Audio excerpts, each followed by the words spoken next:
কি মনটা খারাপ লাগছে, যেন ঘরটা ফাঁকা ফাঁকা লাগবে।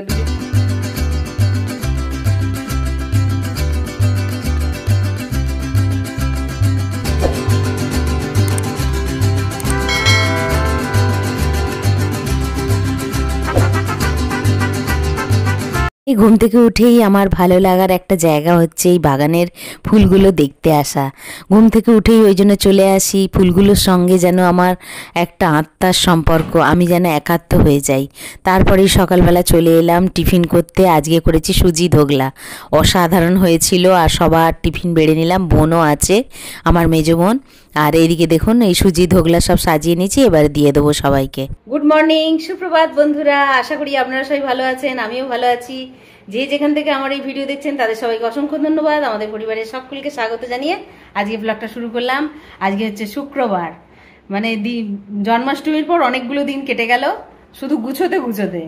এত বাসন পড়েছিল, সেই সব বাসন গুছোতে গুছোতে গুছোতে সমস্ত মাজা হলো, গোছানো হলো।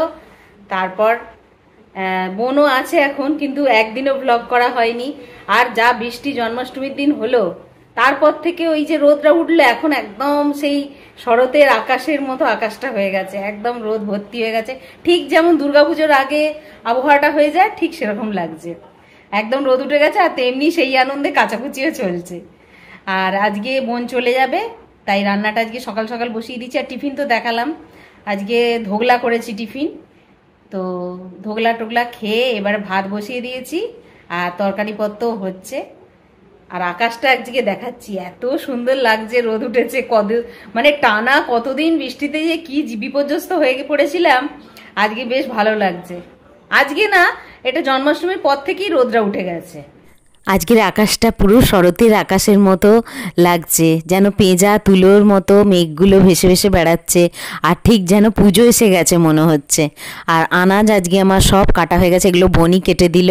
আমি ওকে একটু চা দিতে এসেছি, কিন্তু ও দেখুন ক্যামেরা ধরে আছি বলে মুখ চাপা দিয়ে দিয়েছে, বলছে আমি সেজে গুজে নেই।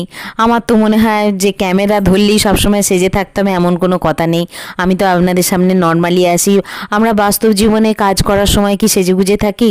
এটা তো ব্লগ করছি বলেই অমনি সাজতে হবে, আমার মনে হয় না এটা ঠিক।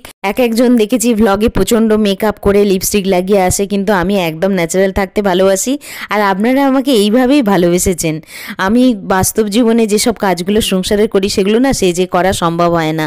এই গরমে সাজলেও সমস্ত সেই মেকআপ উঠে যায়, আর প্রচণ্ড কষ্টও হয়। তাই জন্য আমি ন্যাচারালি থাকি। আজকে বোন চলে যাবে তাড়াতাড়ি, এই জন্য ভাতটা বসিয়ে দিয়েছি। আর এদিকে কাঁকরোলের তরকারিটা মোটামুটি হয়ে গেছে। আর হবে মাছের ঝোল, আর একটু কুচো কুচো করে আলু কেটেছি, পোস্ত হবে, এই রান্না হবে। কারণ তাড়াতাড়ি বেরোবে, বিশেষ কিছু করতে পারবো না, অল্প কিছু রান্না দিয়েই মোটামুটি হয়ে যাবে। বললো বেশি কিছু করতে হবে না, খেয়ে বেরোতে হবে, তো বেশি খেতে পারবে না।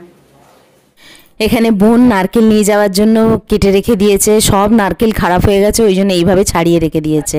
এবারে রান্না বসিয়ে দিয়েছি, এই যে ঝোলটা বসিয়ে দিলাম, ঝোলটা হচ্ছে। আর এদিকে একটু বাটনা করে নিলাম, আদা জিরে আর টমেটো বেটে নিলাম মিক্সিতে, এই যে মিক্সিতে বেটে নিয়েছি। এই যে ঝোলটা করছি, সব রকম আনাজ দিয়েছি, ঝিঙে, কাঁচকলা, পটল, আলু সব দিয়ে ঝোলটা বানাচ্ছি। হঠাৎ করে দেখছে ছেলের ল্যাপটপটা খারাপ হয়ে গেছে, সেই জন্য ওকে বেরোতে হবে।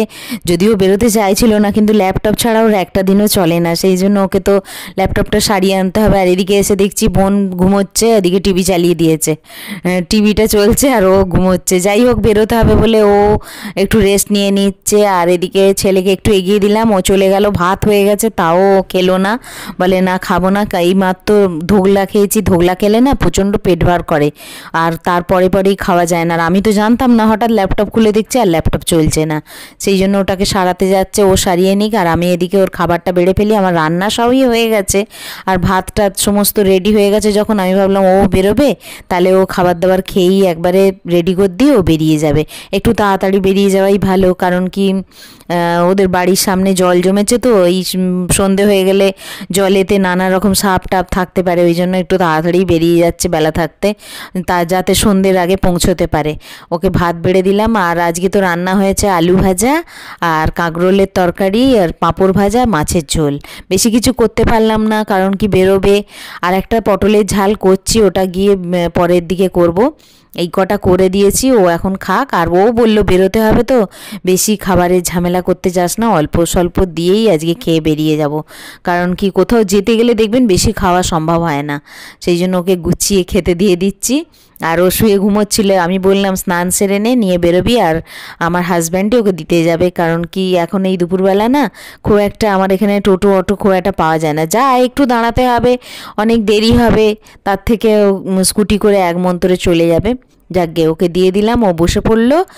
প্রায় 8 বছর পর বোন আমাদের বাড়িতে এলো, অনেক দিন আসেনি, সেই 17 সালে এসেছিল, আর এই এলো, তাও পুজো উপলক্ষে বলেছি বলে। ওর হাজব্যান্ড এসেছে, ছেলে এসেছে, কিন্তু ও আর আসেনি।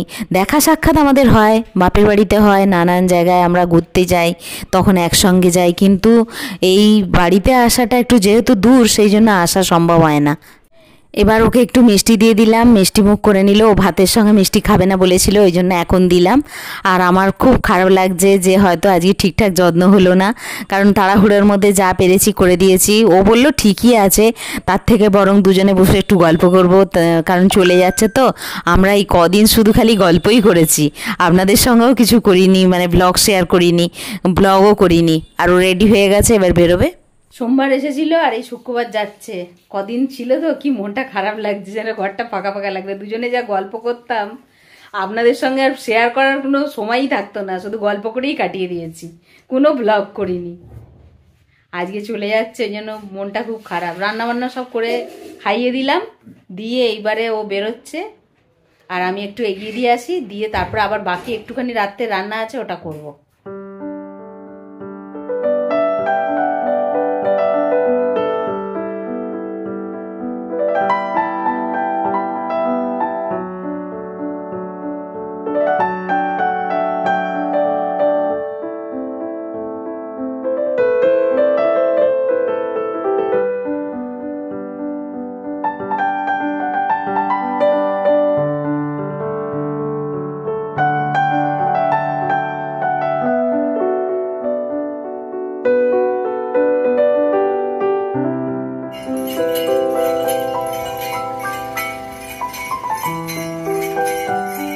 বোনকে এগিয়ে দিয়ে রাত্রে রান্না করতে চলে এলাম। রাত্রে দই পটল হবে, দই পটলের রেসিপি আপনাদের সঙ্গে অনেকবার শেয়ার করেছি, ওই জন্য আর শেয়ার করছি না। পটলগুলো ভেজে রেখে দিয়েছি। আজকে মার্বেলের কাজ শুরু হয়েছে, কবে থেকে সেই মার্বেল এনে রাখা ছিল, কিন্তু জন্মাষ্টমীর জন্য কাজটা করা হয়নি, কারণ জন্মাষ্টমীর একটা ঝক্কি ছিল, বাজার হাট করা, নানান কাজ ছিল, সেই জন্য আমি বললাম না, আগে কাজটা মিটে যাক, ঠাকুরের পুজোটা, তারপর এইসব কাজ হবে। আর একবারে চলে এলাম সন্ধেবেলা, গুড ইভিনিং। আর এখন ভাজতে বসেছি মাখানা। মাখানা নিয়ে একটা গল্প শুনুন। মাখানা তো আমি আমার ছেলে কিনেছে, কিন্তু কিভাবে রান্না করতে হয় জানতাম না। তো ছেলে তো ওই বলছে কাটো কাটো, প্যাকেটটা কাটো, কেটেছে, কেটে খেয়ে দেখছে দাঁতে বসে যাচ্ছে। আমি বলি হ্যাঁ রে, কী জিনিস এনেছিস, এ তো স্যাঁতানো মুড়ির মতো লাগছে। ও আমার হাজব্যান্ডও খেয়ে বলছে স্যাঁতানো মুড়ির মতো লাগছে। ও বলছে এত দাম, যেটা সেটা কি এরকম স্যাঁতানো মুড়ির মতো হলে লোকে কিনতো? তারপরে আমার বোন বলে না রে, ওরম করে খায় না, কড়াতে একটু বাটার দিবি, দিয়ে ভালো করে নেড়ে ছেড়ে, তারপরে একটু মরিচ গুঁড়ো আর একটু বিট নুন আর হচ্ছে তোমার চাট মশলা দিয়ে নেড়ে ছেড়ে যদি খাস, দেখবি একদম দারুণ লাগবে। সত্যিই তাই, আজকে ওর কথা শুনেই করতে শুরু করলাম। আমি দেখেছি এর আগে অনেকেই ব্লগে দেখছি এরকম মাখানা ভেজে নিয়ে চা দিয়ে স্ন্যাক্সের মতো খায়, কিন্তু আমি কোনোদিন করিনি, আজকে করলাম। তো প্রথম দিন আগে একদিন করেছিলাম, অসাধারণ হয়েছিল, সেদিন ছেলে ছিল না, আজকে ছেলে আছে, ওই জন্য ভাবলাম না ওকে করে দিই। ওই তো শখ করে এনেছে, ওইগুলো খাবার দাবারগুলো সব নেট দেখে দেখে সব নিয়ে আসে কি কি, তো ওই জন্য আজকে ভেজে নিচ্ছি। আর আজকের মতো ভিডিওটা এখানেই শেষ করছি। আপনারা সবাই ভালো থাকবেন, সুস্থ থাকবেন, আর সকলকে ভালো রাখবেন। চলুন এবারে মাখানাটা খেয়ে নিই, আর ছেলেকে দিয়ে এই যে ছেলেকে দিয়ে দিয়েছি, আর ও খাচ্ছে, বলছে অসাধারণ হয়েছে, এইবার ঠিক মনের মতো লাগছে। টাটা।